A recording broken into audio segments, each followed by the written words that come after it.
հնչել, ես հուսով եմ դուք կհետևեք այդ խորհրդին եւ ձեր վերջին դիտարկումների մասով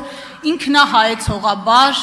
կվերլուծեք նաեւ ձեր թիմի հարց ու պատասխանը երեկոյան տեսանյութերը դիտելիս եւ Տիկին Մանուկյան մինչեւ հարցին անդրադառնալը մի պարզաբանում ձեր թույլտվությամբ ձեր ելույթում Ներողություն, երբ մեջ բերեցիք պարոն Հարայիկ Հարությունյանի խոսքից, թե մենք էլ ենք իշխանության մաս, իբրև թե, թյուր իմացությունից, շահարկումներից խուսափելու եւ այդ շահարկումների դուռը փակելու համար մեր խմբակցության դիրքորոշումը արտահայտեմ, ուժեղ Հայաստանը խորհրդարան է եկել որպես ընդդիմություն, որևէ կերպ, որևէ չափով, որևէ դեպքում ԿՊԱ-կան իշխանության քաղաքականության պատասխանատվությունը չի կրելու, չի կրում եւ չի պատրաստվում որևէ դեպքում կրել ու մի կարևոր շեշտադրում պարոն Հարությունյան ձեր իշխանության լեգիտիմության դեֆիցիտի մասով մեր դիրքորոշումը շարունակում է մնալ անփոփոխ եւ մեր օրակարգն է շարունակում մնալ անփոփոխ մենք այստեղ ենք մեծ փոփոխություն իրականացնելու համար որը հենց ձեր իշխանության հեռացման մասին է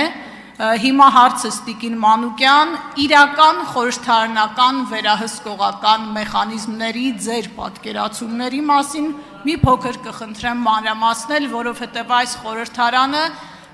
քաղաքական մեծամասնության մասով նախորդ հնգամյակում դակիչ մարմնի էր վերածվել, շնորհակալ եմ։ Շնորհակալ եմ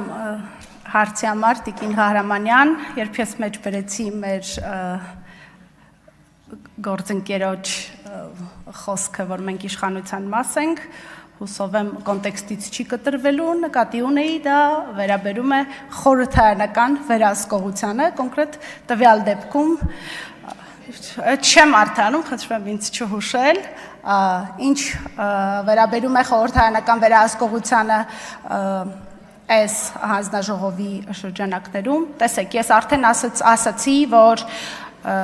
այս հանձնաժողովը խորհրդարանի ամենաառանցքային հանձնաժողովներից մեկն է եւ այո, բազմաթիվ են ժողովրդավարական երկրները, որտեղ ամենաառանցքային հանձնաժողովների նախագահությունը վերապահվում է ընդդիմությանը, դրանով հենց արտահայտվում է արդյունավետ, թափանցիկ խորհրդարանական վերահսկողությունը, ինչի հույսը ես փորձեցի ունենալ նաեւ այստեղ, որ եւ հարց հնչեցրեցի, եթե չկա թաքցնելու բան, եթե ամեն ինչ արվում է ճիշտ, արդար, օբյեկտիվ, արդյունավետ, ապա ի՞նչն է խնդիրը, այս հանձնաժողովի նախագահի պաշտոնը վերապահել ընդդիմությանը, անգամ մասնավոր ընկերություններում, որտեղ մարդիկ նույն շահն են հետապնդում, որպեսզի ստանան արդյունքում շահույթ, միևնույնն է կա անկախ աուդիտ, կա վերստուգող եւ դա նորմալ ընդունված բան է ֆինանսներում հատկապես վերահսկողությունը դա օրինաչափ երևույթ է եւ այդտեղ ոչ մի սարսափելի բան չեմ տեսնում հուսանք կհաջողենք եւ կունենանք արդյունավետ վերահսկողություն այլ ոչ թե ձևական խորհրդարան որը պարզապես նայում եւ հաստատում է կառավարության բերած թվերը Արձագանք Շնորհակալություն Տիկին Մանուկյան, վստահ եմ, որ ձեր ունակությունները, հմտությունները ու նաև մեծ թիմերը ղեկավարելու փորձը այս հանձնաժողովում օգտակար է լինելու եւ այս կարևոր ֆինանսա-բյուջետային հանձնաժողովում հնարավորինս վերահսկողական լծակները կիրառելու եք եւ բացահայտելու եք այն տողատակերը, որոնք կփորձեն միգուցե թաքցնել մեր հանրությունից շնորհակալ եմ Ես եմ շնորհակալ, ես